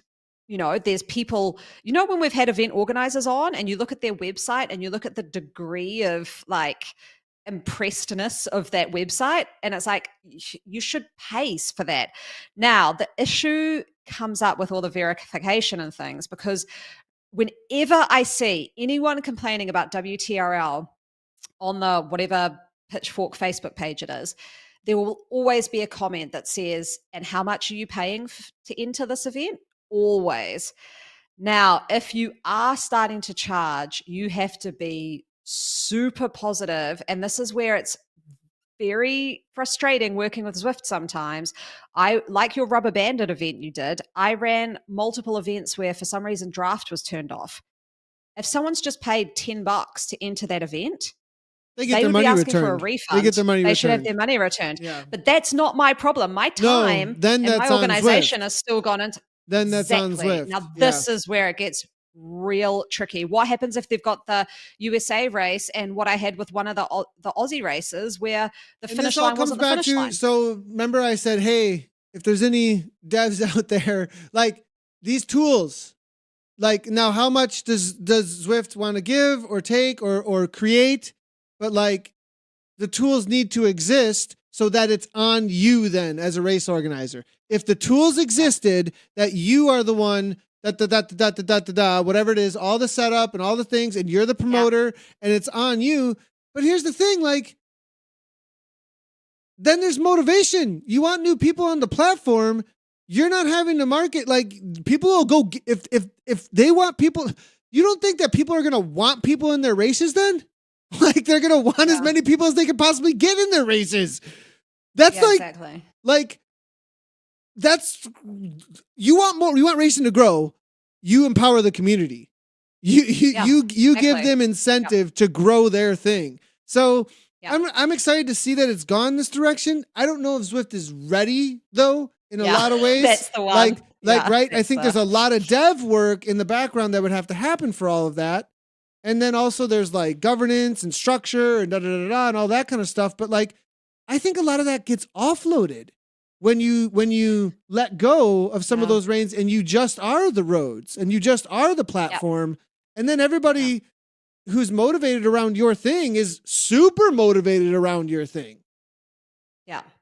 Now, this is one area that I think Indy Velo has done an amazing job of straight off the bat enabling a huge amount of control for event organizers to do it the way they want to do it and not being afraid of people doing that. And I think, I think Zwift could do that a little bit. I don't know the risks inherently for them to enable people to have a lot of control in the system of how they set something up. But I personally would still not be at a point I would charge people to enter because I would still be so nervous that that things wouldn't go exactly how you want it to go. Yeah, I understand. Or even like what happened on ZRL during the week? Like there are a whole lot of races where people just had the invalid bug is like, passed. Yeah, and my guess was this is a guess. I have no confirmation, no nothing. I've had zero communication really with Zwift about this other than like I pinged them and they're like, yeah, something's going on.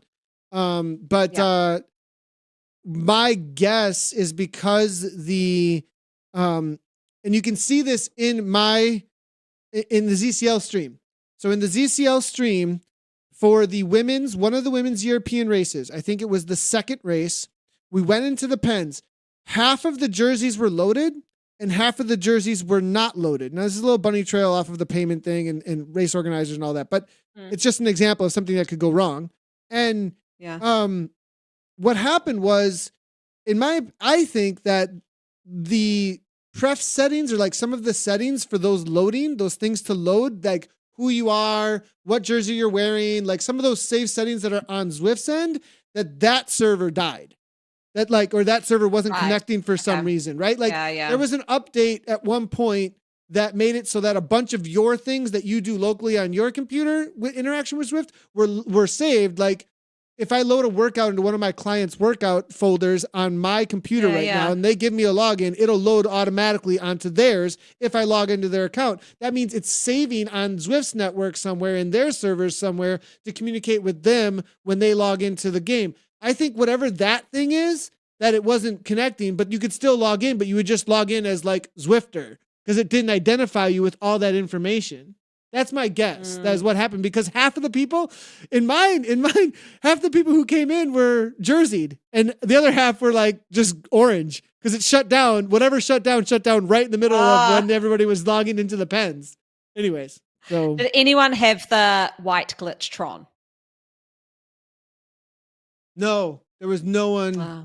Nobody No on glitch the like, kit. not that I could think of. I think I would have noticed it. Okay. I think I would have noticed it. Definitely. Anyways, that was the bunny trail for really like, I think, and I've said this since one of the first Zwiftcast episodes. Like when we started talking esports on Zwiftcast episodes from the get-go, we're talking 2017, 2018.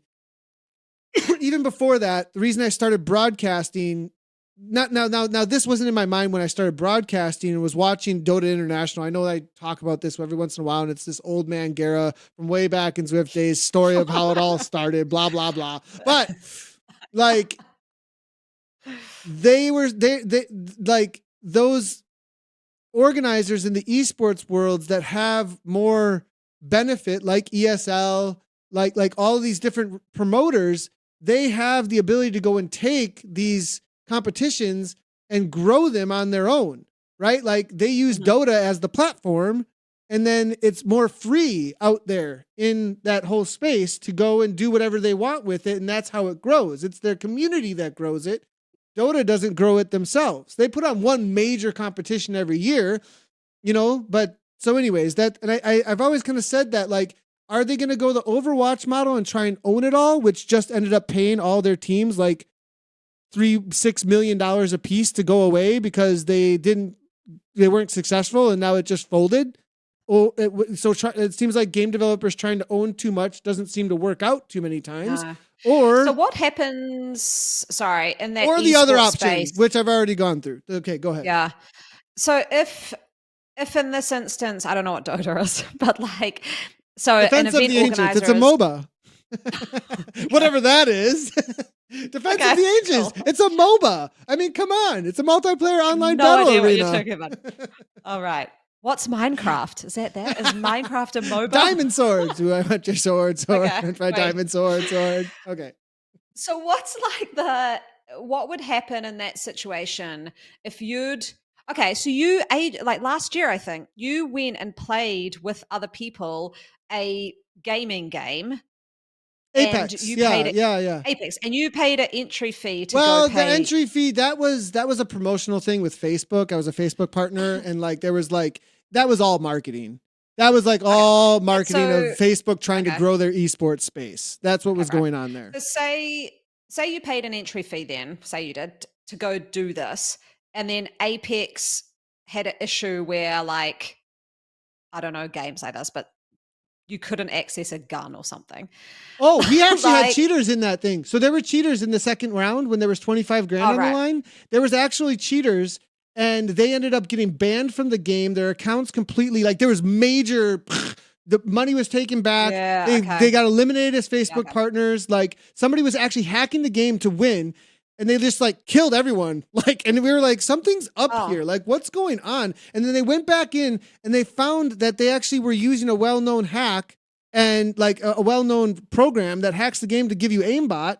And the dude got like totally kicked out of everything. Okay.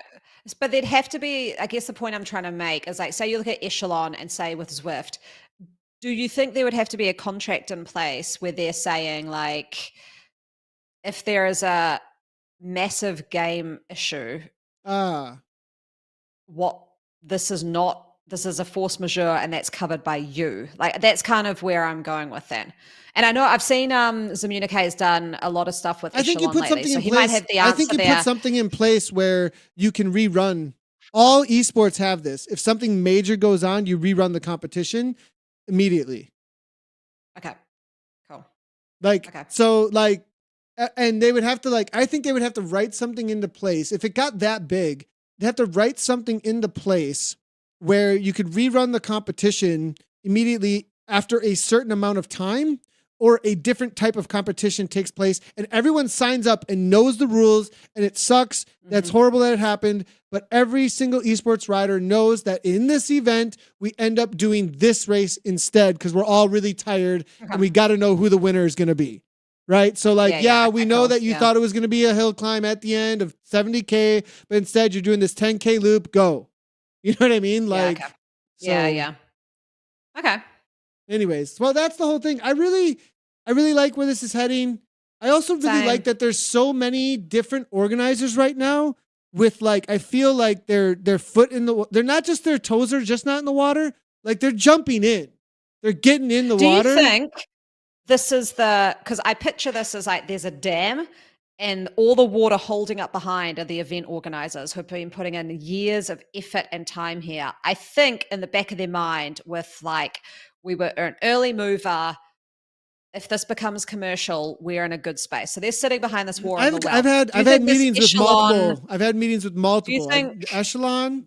Yeah. Wait. So let me finish the analogy. Yeah, go ahead. Do you think that Echelon charging money is like the break in the well, and their water is starting to pour, and now all the others will be like, yep. So like my thing on that is like, why is that happening? Status. It's got a USA flag on it. It's got a Canadian flag on it. Mhm. Like it's a status thing, right? And so like, Mhm. what's status? It's just what some people think about other people. You know what I mean? Like that, like, it's like, that's the only justification that's actually happening there. And like, actually, like Echelon is walking into a space, like, no offense, Eric, and I love those guys. I ride with him a bunch, where they're not the thing right now, but they can become the thing. You know what I mean? But like, there's a whole bunch of other people who are in the space who have been here a while. You know what I mean? Yeah. And so like, you know, they come in with really great connections to the cycling world, really great connections to the pro, Peloton and like USA Cycling and all that kind of stuff. But like, there's also a bunch of organizers who like have thousands upon thousands of Zwifters interacting with their space. Who are like, we need some tools and we want to do some things. And you know what I mean? And so like, yeah, I think you put some eyes on this and they go, well, why do they get to? What's up with that? Yeah. Like, you know, because it's a national championship, I'd call my thing whatever. Like, what? Huh? Like, that sounds like a club that was made for what reason? I don't understand. You know what I mean? Like, so there's that. Like, I understand status is a thing. UCI bans matter. Rainbow, like US bans matter. Like, those things definitely matter. You want them verified. You need somebody to put some verification around those things. You know, so I get that argument around it. At the same time, it's showing a model that does, like you said, hey, that's a little leaky on the argument there, because it's a whole nother space that could do that as well. You just have to have really trusted people and get the right agreements in place and the right tools. That's really the thing, is like being able to like reproduce this with all the right tools. That's there needs to be, that really needs to be in place. It's like wild thinking if we're talking about this in like 2 years' time, where we'll be. Because I feel like the last year has just had an immense amount of change in this space. Totally. And isn't it crazy how people say like competition is good? Yeah. Great, because right? what has changed? What has changed? Like, competition is good. I think like that's part that's and I think also and the racing scene I think is growing too. The racing scene is growing too, though. I think racing is growing. Well, it's chicken and egg, right? Is the racing scene growing because there's great events on, or are the great events on because there are more races? I would go the first one. That there have been event organizers who have put in the real hard yards and put on some great events that have now got momentum. Attracted people. Yeah. Attracted people, and those people are just doing those events year after year. And do you know, on a total offside, do you know the Latin origin of competition, the word competition? No, this is one I don't know. Okay. It means to strive together.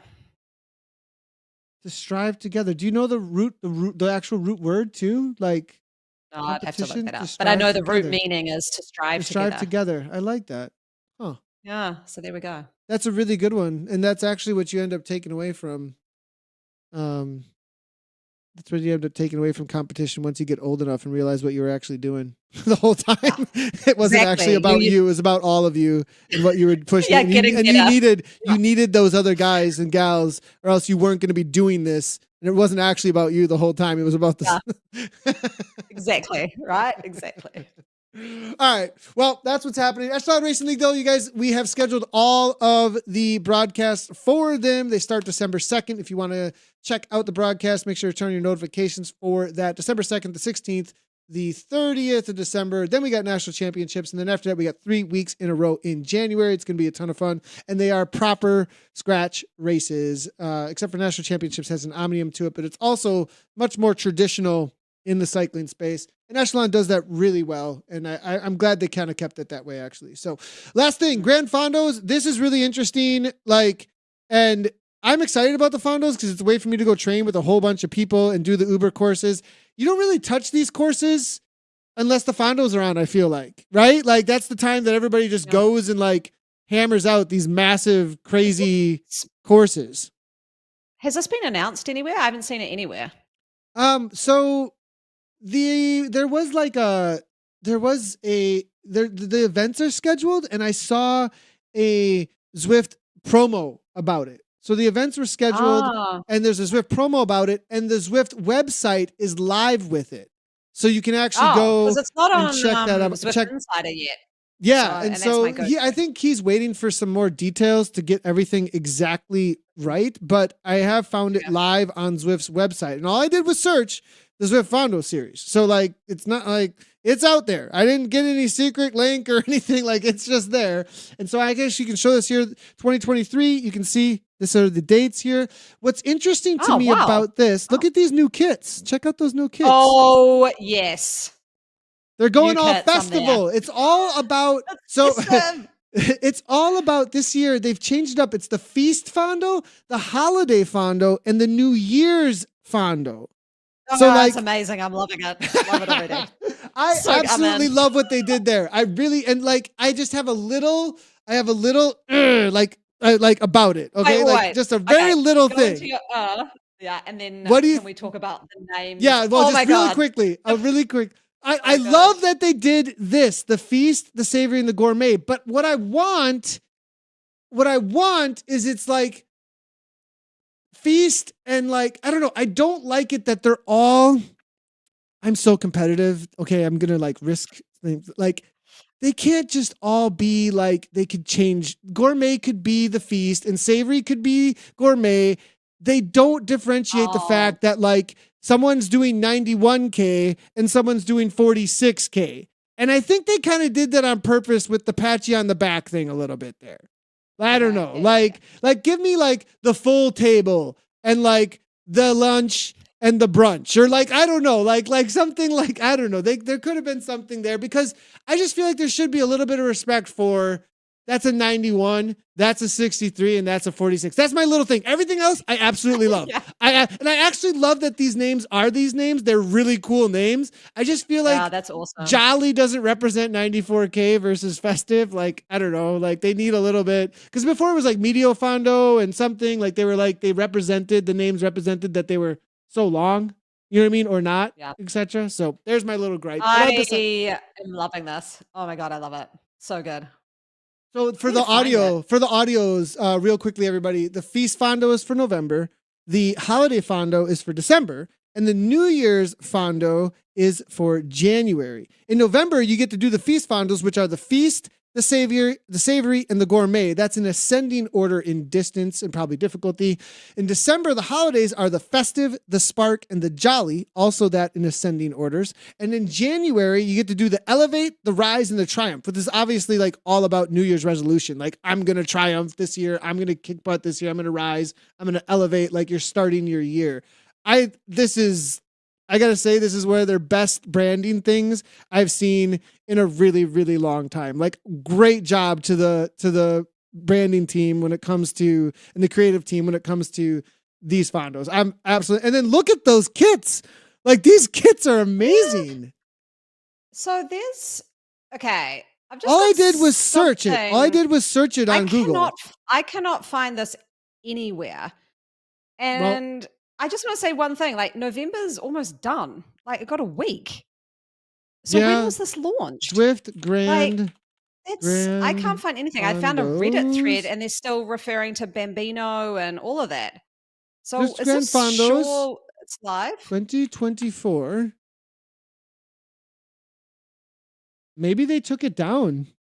I searched that an hour ago. 2 hours ago. So I don't have it. I'm not seeing it now either. Maybe they're like, well, sorry, Zwift. It was live. I searched it on Google. Oh It my was gosh, there. that was so good. It better still be Oh my God. happening. It's I not swear. anywhere. I swear. I just searched it. Because if they can't release it now because November's like been and gone. Like we got a few days left.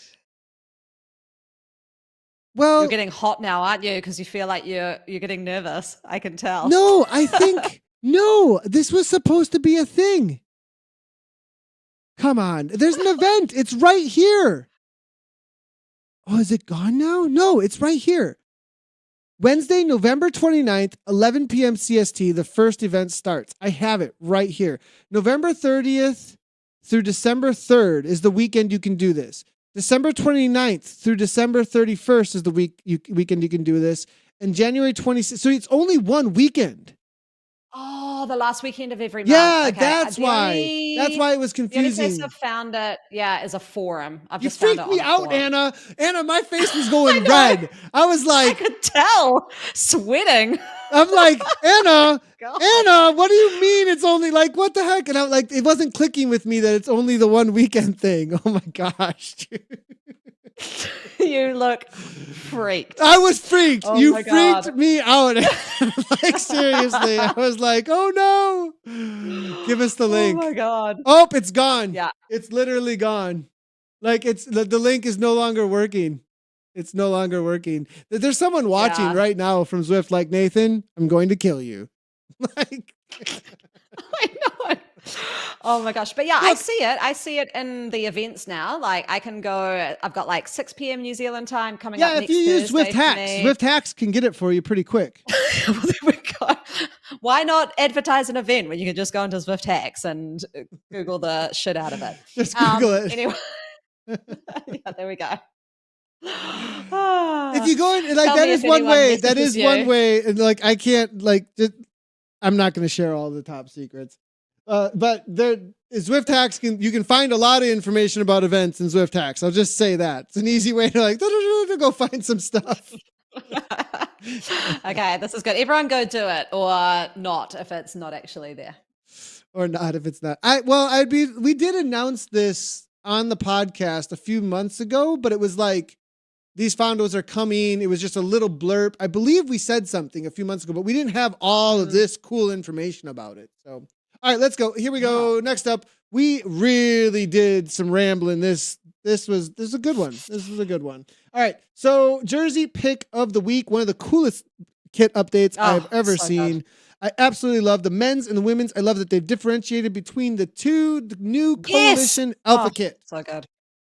I didn't even know that they differentiated the men and the women until I got sent the separate ones. I was like, that's made this even cooler because I personally just loved the men's one that I'd seen in the whatever the race was that I was watching. And for ages, I thought it was the Christmas kit, like the Zwift Christmas kit. And I was like, that is gold that is their jersey. But then when I looked closer, I was like, no, I saw it was like Lionel Vujasan. And I was like, no, that's a new kit. So yeah, I love it. They've done a great job. They've always got pretty awesome looking kits. They've got their cool, crazy logo. And for those listening, yeah, it's just the guys one. The ladies one is kind of purples and pinks, and the guys one is like greens and pinks. And yeah, it just looks great. I'd give it a solid 8.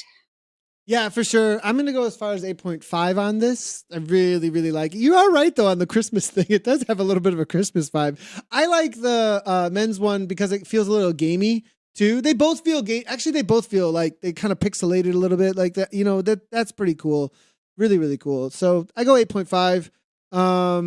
And if you do want to do a jersey submission or your fashion submission, get your avatar all looking GQ and submit your fashion over at ZwiftCommunityLive.com. We now have a little tab, and there's a whole little pop-up that comes up that you can submit all your information, your images, and everything. And that is a huge shout-out to Gabriela Guerra because she has been doing a ton of work on that, and like absolutely love it. And actually, she's on the part of managing that side of things.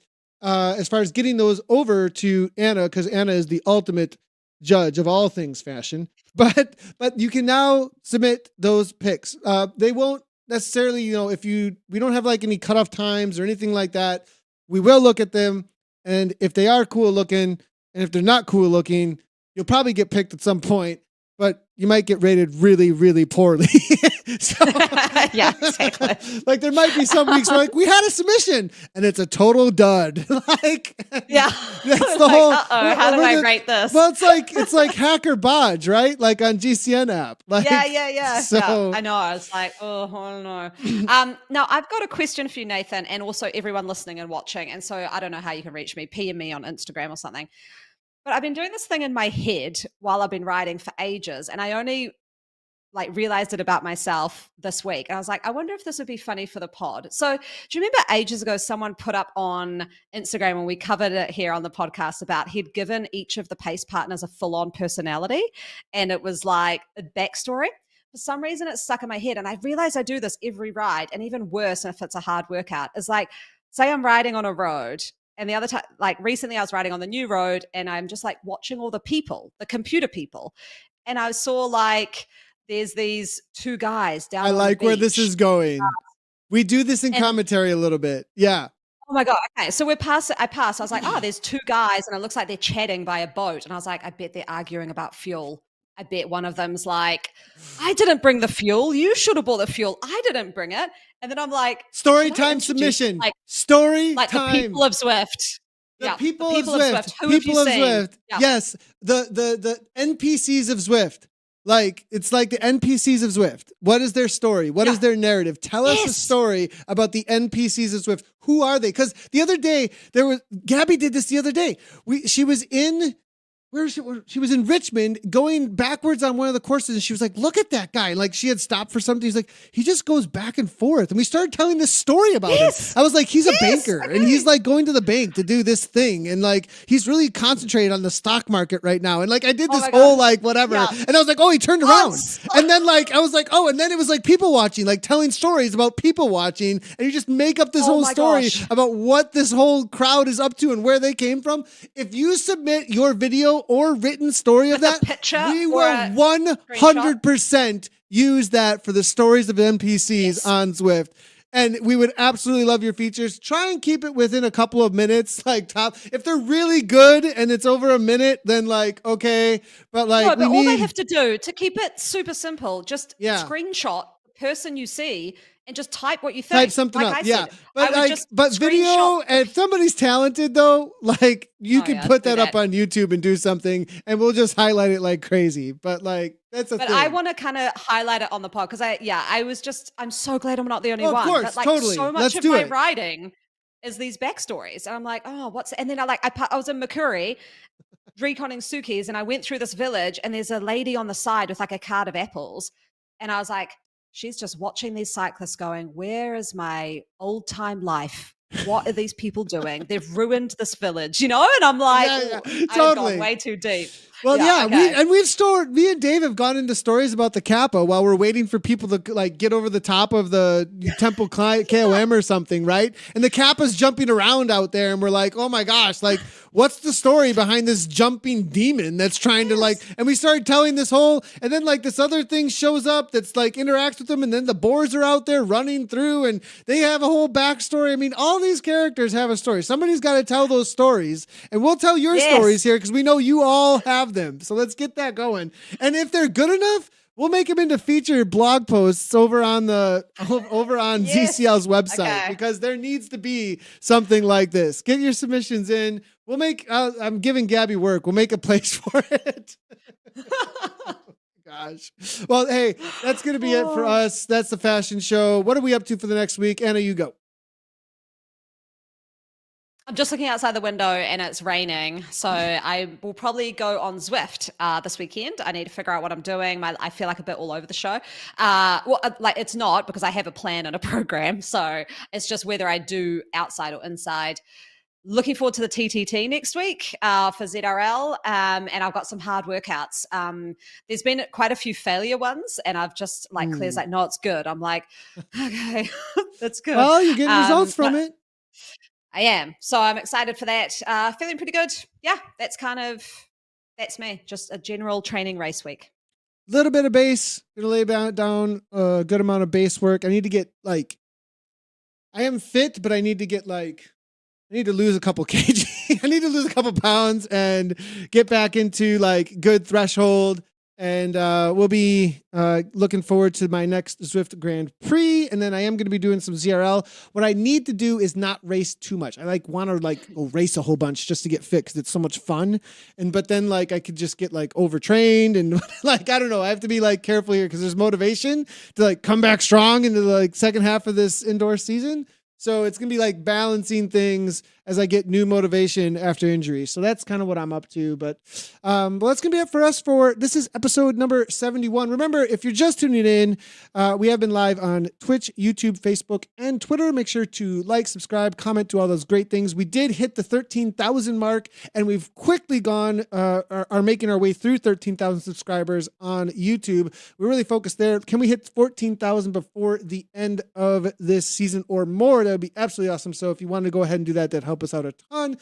Also, this is obviously a podcast. If you want to check out the audio version, you can get it anywhere that there is podcast by searching Zwift and the Wrap. Head on over to ZwiftCommunityLive.com and check out the podcast tab for that as well. And get your submissions for the People of Zwift and all your stories over there, as well as the fashion. Make those submissions over there. That's it from Anna and I. Thanks everybody for tuning in.